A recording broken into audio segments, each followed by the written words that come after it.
குரு பிரம்மா குரு விஷ்ணு குரு தேவோ மகேஸ்வரஹ குரு சாட்சாத் பரபிரம்மம் தஸ்மை ஸ்ரீ குருவே நமஹ.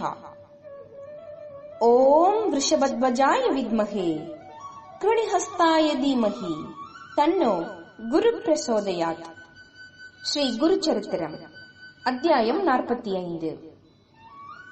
நாமதாரகன் சித்தமுனியிடம், மும்மூர்த்திகளின் அவதாரமான ஸ்ரீகுருவின் லீலைகளை நேராக பார்த்த உங்கள் புண்ணியம் அபாரமானது.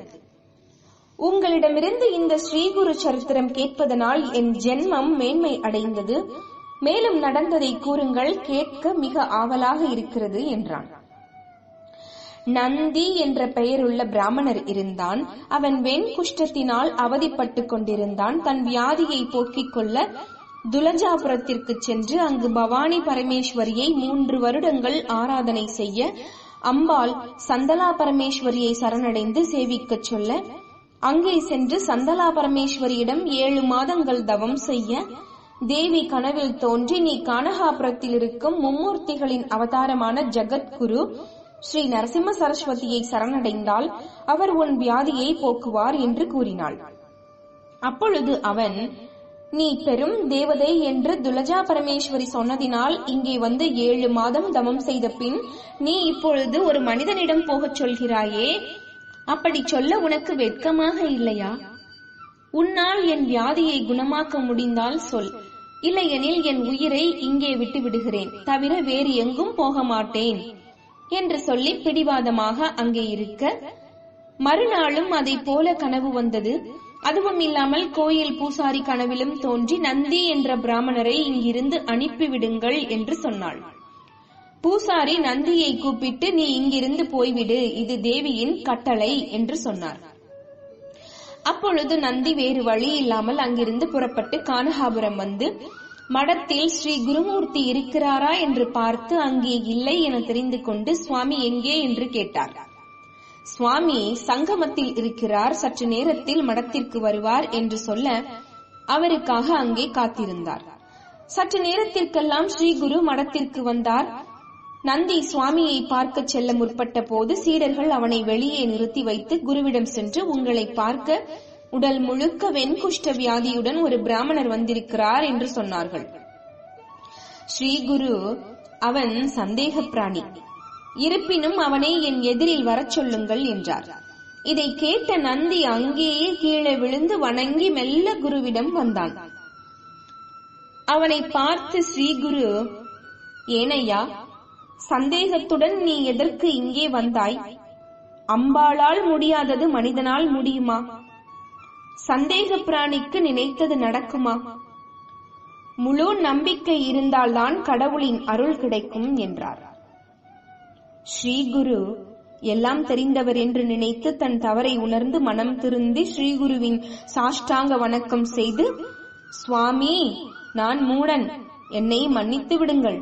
அறியாமை என்ற இருட்டில் மூழ்கி உங்களை தெரிந்து கொள்ள முடியவில்லை. என் வாழ்வில் இன்று நன்னாள் ஆனதினால் உங்களை பார்க்க முடிந்தது. பாவியான நான் நீங்கள் மாயைக்கு அப்பாற்பட்டவர் என்றும் சாட்சாத் பரபிரம்ம ரூபம் என்றும் தெரிந்து கொள்ள முடியவில்லை. இன்று உங்கள் தரிசனத்தால் என் பாவங்கள் அகன்றன. நீங்கள் பூமியை காப்பாற்ற வந்த கங்கையை போல் எங்களை போன்ற பாவிகளை காப்பாற்ற மனித உருவில் அவதரித்தீர்கள். கல்லான அகல்யை ஸ்ரீராமன் பாதங்கள் பட்டவுடன் சாபம் நீங்கவில்லையா? அதேபோல் உங்கள் பாதங்களை தொட்டவுடன் என் பாவங்கள் நீங்காதா?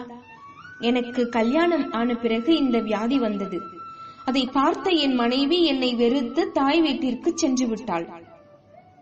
என் வீட்டாரும் என்னை வீட்டை விட்டு துரத்தி விட்டார்கள் என்று சொல்லி, பிறகு அவன் துலஜா பவானியையும் சந்தலா பரமேஸ்வரியை வேண்டியதையும் அவர்கள் தன் வியாதியை போக்க முடியாமல் விட்டுவிட்டதையும் கூறி, ஆதலால் இங்கே உங்களை சரணடைந்தேன். தயவு செய்து இந்த வியாதி போய்விடுமா இல்லையா என்று கூறுங்கள், போகாதென்றால் இங்கேயே உயிரை விட்டு விடுவேன் என்றான். சுவாமி சோமநாதன் என்ற சீடனை கூப்பிட்டு அவனை சங்கமத்திற்கு அழைத்து போய் சங்கல்பம் சொல்லி அங்கே குளிக்க வைத்து, அரச மரத்தை சுற்றச் செய்து, பழைய ஆடைகளை கலற்றி எரித்து புதிய ஆடைகளை உடுத்தச் செய்து இங்கே கூட்டி வா என்றார். பிறகு இருவரும் சங்கமத்திற்கு சென்று சங்கமத்தில் நந்தி குளித்தான். குளித்தவுடன் அவன் உடலில் இருந்த வெண்குஷ்டம் மறைந்து அவன் உடலின் தோற்றம் மாறியது. அரச மரத்தை சுற்றிய உடனே அவன் மேனி தங்க நிறம் பெற்றது. அவன் புதிய ஆடைகளை அணிந்து பழைய ஆடைகளை எரித்த உடனே எரிந்த இடம் சவுட்டு மண்ணாக மாறியது. பிறகு நந்தியுடன் சோமநாதன் மடத்திற்கு வந்தான். அங்கே இருந்தவர்கள் எல்லாம் நந்தியை பார்த்து திகைப்படைந்தார்கள். நந்தி ஸ்ரீகுருவை துதித்து சாஷ்டாங்கமாக விழுந்து வணங்கினான். சுவாமி அவர்கள் அவனிடம், நீ எண்ணியது நிறைவேறியதா? உன் உடலையெல்லாம் சோதனை செய்து பார் என்றார். அவன் உடலெல்லாம் பார்க்கையில் ஒரு கால் தொடையில் கொஞ்சம் இருந்ததை பார்த்து பயந்து, சுவாமி, உங்கள் கருணை பார்வையால் என் உடல் முழுவதும் நன்றாக ஆயிற்று. ஆனால் கால் தொடையில் கொஞ்ச இடத்தில் மட்டும் இருக்கிறது. இதற்கு என்ன காரணம் தெரியவில்லை. தயவு செய்து அதையும் குணப்படுத்தி என்னை காப்பாற்றுங்கள் என்று வேண்டினான். குருமூர்த்தி அவனிடம், நீ மனிதனால் என்ன ஆகும் என்ற சந்தேகத்தில் இருந்ததால் அது முழுமையாக குணமாகவில்லை. அதுவும் போக ஒரு உபாயம் சொல்கிறேன். நீ என் மேல் கவிதையுடன் என்னை போற்றி பாடு. அப்பொழுது மீதமிருந்த அந்த கொஞ்சமும் போய்விடும் என்றார். அதை கேட்ட நந்தி சுவாமியின் பாதங்களில் விழுந்து வணங்கி எழுந்து, படிப்பறிவு இல்லாத நான் எப்படி கவிதை சொல்ல முடியும் என்று வேண்டினான். ஸ்ரீகுரு அவன் மேல் கருணை கொண்டு வாயை திறக்கச் சொல்லி சிறிது விபூதி எடுத்து நாவின் மேல் போட்டார். உடனே அவன் அறிவு பெற்று சுவாமியை வணங்கி பக்தி பரவசத்துடன் இப்படி போற்றலானான். ஹே பரமேஸ்வரா, நீதான் அந்த பரபிரம்ம சுரூபம். நீதான் எல்லாவற்றையும் செயல்பட செய்பவன். நீதான் மும்மூர்த்திகளின் அவதாரம். நீதான் ஆன்மா. நீதான் இயற்கையின் முக்குணங்களில் இருந்து பூதங்களை உருவாக்கி மாயையினால் வசப்பட்ட இந்த விஸ்தாரமடைந்த அசையும் அசையாத உலகை உண்டாக்கினாய். இந்த உலகம் முழுவதிலும் மனித பிறவிதான் அறிவை பெற்றது. அப்படிப்பட்ட மானிடன் தாண்ட முடியாத சம்சார வலையில் விழுந்து பாவ புண்ணியங்களை செய்து கொண்டு சம்சாரத்தில் சுழல்கிறான். எத்தனை கல்பங்கள் ஆனாலும் இந்த மாயையிலிருந்து வெளிப்பட மாட்டான். ஒரு சமயம் நற்காரியங்கள் செய்து புண்ணிய உலகிற்கு சென்றாலும் அந்த புண்ணியம் தீர்ந்த பிறகு மழையினால் பூமியில் உணவாய் மனிதர்களால் உட்கொள்ளப்பட்டு அந்த சக்தியினால் ஆண்களின் விந்துவில் உயிர் அணுக்களாகி தாயின் கர்ப்பத்தில் விழுந்து அது 5 நாட்களில் ஒரு குமிழாக உருவெடுக்கும். 15 நாட்களுக்கு அது கட்டியாகும். 1 மாதத்திற்குள் மாமிச பிண்டமாகும். 4வது மாதம் வரும் வரை அது பெரிதாகும். பிறகு தலை, 2 பாதங்கள் ஏற்படும். 5வது மாதத்தில் எல்லா உறுப்புகளும் தோல் மயிர்கள் ஏற்படும். அப்பவும் உங்களை நினைக்கும் ஆற்றல் வராது. 6வது மாதத்தில் காற்றை இழுக்கவும் விடவும் செய்யும். 7வது மாதத்தில் கேட்பது, ருசி முதலியன வரும். 9 மாதம் வரை கர்ப்பத்தில் மூத்திரம் மலம் நடுவில் இருந்து வளரும். தாய் சாப்பிடுகிற காரம், உப்பு, கசப்பு முதலியவைகளால் கர்ப்பத்தின் ஜீவி அவற்றுக்கு ஏற்றாற்போல் அவதிப்பட்டுக் கொண்டிருக்கும். அந்த அவதியிலும் ஜீவன் உன்னை நினைக்க மாட்டான். பிரசவ வேளை வந்த பொழுது மிக கஷ்டப்பட்டு தாய் கர்ப்பத்திலிருந்து வெளி உலகிற்கு வரும். பிறந்த பிறகு மனித வாழ்வில் பாதி நாள் தூக்கத்தில் கடந்து போகும். மீதி நாளில் சில காலம் இளமை பருவமாகவும் படிப்பும் விளையாட்டும் என்று காலம் கழித்திருப்போமே தவிர உங்களை நினைக்க எண்ணுவதில்லை. பருவ வயது வந்த நேரத்தில் காமுகனாக இருந்து இல்லற வாழ்க்கையில் மூழ்கி உன்னை நினைக்க எண்ணுவதில்லை. வயது முதிர்ந்த நேரத்தில் உடல் பலவீனமாகி ஏதும் செய்ய முடியாத நிலையில் உன்னை நினைக்க முடியவில்லை. இப்படி மனித வாழ்க்கை உன்னை நினைக்கும் பாக்கியம் பெறாமல் பலவித இன்னல்களில் சிக்கித் தவிக்கின்றது.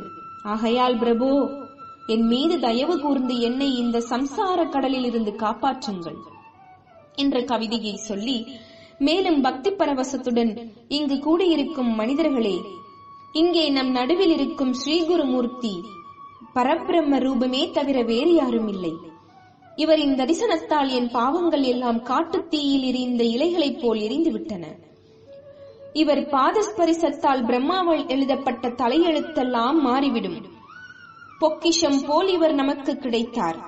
ஆத்மாவின் நலனை விரும்பும் அவர்களெல்லாம் இவரை போற்றி பூஜித்து சேவை செய்து நலம் பெறுங்கள்.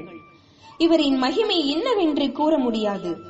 சொல்லுக்கும் மனத்திற்கும் அப்பாற்பட்ட இவர் மகிமையை வர்ணனை செய்ய முற்பட்டு வேதமே ஊமையாயிற்று என்று போற்றி மேலும் சொல்ல வாய் வராமல் ஆனந்த கண்ணீர் விட்டுக் கொண்டு நின்று விட்டார்.